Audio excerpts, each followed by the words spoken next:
Bonjour tout le monde, ça me fait plaisir de vous retrouver sur la chaîne et j'espère que vous vous portez tous très bien. Sur Chromebook Live, nous avions déjà évoqué le processeur Made by Google qui répondait au doux nom de Whitechapel. Et Google a annoncé officiellement il y a quelques jours l'arrivée du SoC, System on a Chip, Google Tensor pour les prochains smartphones Pixel 6 et Pixel 6 Pro. Alors tout d'abord, quelques précisions autour de ces devices qui vont être commercialisés courant automne 2021. Le Pixel 6 va proposer un écran OLED Full HD, plus de 6,4 pouces avec un taux de rafraîchissement d'image jusqu'à 90 Hz. De l'autre côté, pour le Pixel 6 Pro, on va toujours avoir un écran OLED, mais cette fois-ci, la définition d'image sera du QHD+, avec une taille d'écran de 6,7 pouces et un taux de rafraîchissement d'image qui pourra aller jusqu'à 120 Hz. Au niveau du design, on sera clairement sur de la rupture par rapport aux anciens modèles, aux anciens Pixel, qui ont eu l'habitude, notamment à l'arrière, d'avoir une surface plate avec une plaque de cuisson pour regrouper les différents capteurs. Cette fois-ci, on va avoir plutôt une barre qui est assez imposante quand on regarde l'image, qui sépare le téléphone finalement à un tiers et qui est là pour regrouper effectivement les différents capteurs. Autrement, le Pixel 6 lui proposera une caméra grand angle et ultra grand angle, et pour ce qui est du Pixel 6 Pro, ce sera la même chose, excepté qu'on aura aussi un téléobjectif zoom x4. À l'avant, on réussira aussi à distinguer les deux modèles, puisque le Pixel 6 Pro aura les bords incurvés, un peu à la manière de ce que sait faire déjà Samsung.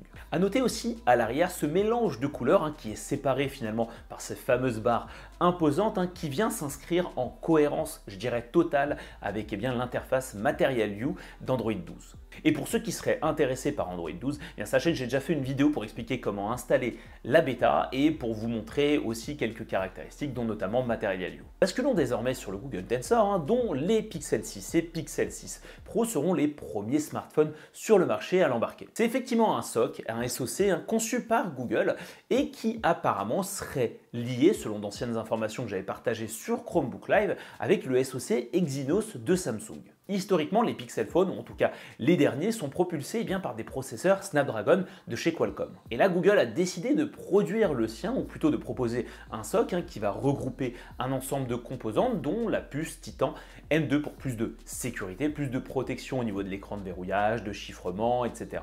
Et l'idée de ce SoC Google Tensor est de faciliter et d'accélérer l'exécution du machine learning et de l'intelligence artificielle sur mobile, ce que sait déjà faire Google depuis des années dans ses data centers au travers des puces TPU, donc Tensor Processing Unit. Ainsi, sans surprise sur mobile, avec Google Tensor, l'intelligence artificielle et le machine learning permettront d'obtenir de meilleures photos. Il est vrai que les smartphones Pixel étaient plutôt bien positionnés sur la partie photo et malheureusement prennent de retard par rapport à la concurrence et cruellement sur la partie vidéo. Le site de Verge a pu accéder à certaines démonstrations et par exemple, il sera possible grâce à cette nouvelle puce d'avoir une photo plus nette, notamment lorsqu'on est en train de photographier une personne en mouvement. Dans une deuxième démonstration, le journal a en effet constaté une différence flagrante au niveau de la qualité de la vidéo par rapport à un Pixel 5. On arrive avec une vidéo qui est beaucoup plus naturelle, donc grâce au TPU qui va être capable de générer un rendu vidéo aussi qualitatif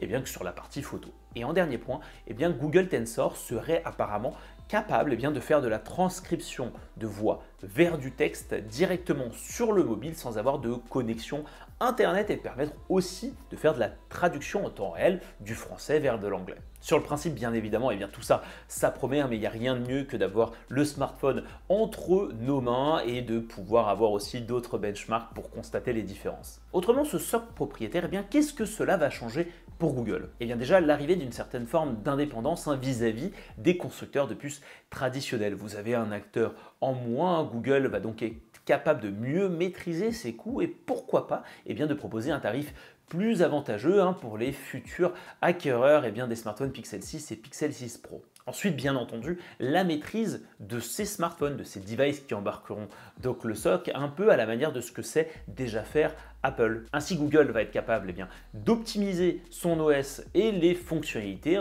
notamment grâce à cette maîtrise autant hardware que software, et on peut donc imaginer avoir une batterie avec plus d'autonomie ou bien même finalement une durée de vie prolongée des devices grâce à des mises à jour prolongées de l'OS.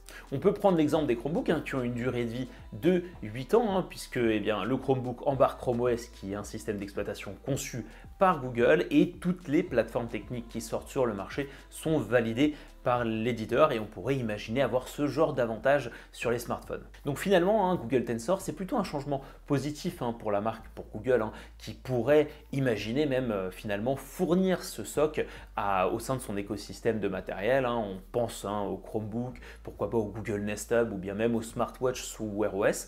Par contre, on est sur une nouvelle plutôt négative pour les fournisseurs de puces traditionnels du type AMD, MediaTek, Qualcomm et Intel qui vont se voir finalement perdre du business, perdre du marché et ils vont devoir uniquement, en tout cas sur le marché du PC, se replier sur la partie Microsoft Windows. En tout cas pour ma part, je suis bien évidemment hypé par la news puisqu'elle va apporter vraiment beaucoup d'évolutions, beaucoup de changements sur le marché. Étant moi-même utilisateur de Pixel Phone depuis plusieurs années, j'ai vraiment hâte de pouvoir mettre la main sur un Pixel 6 ou un Pixel 6 Pro afin de pouvoir constater le design, tester un peu les caractéristiques et voir aussi Android 12 en version finalisée.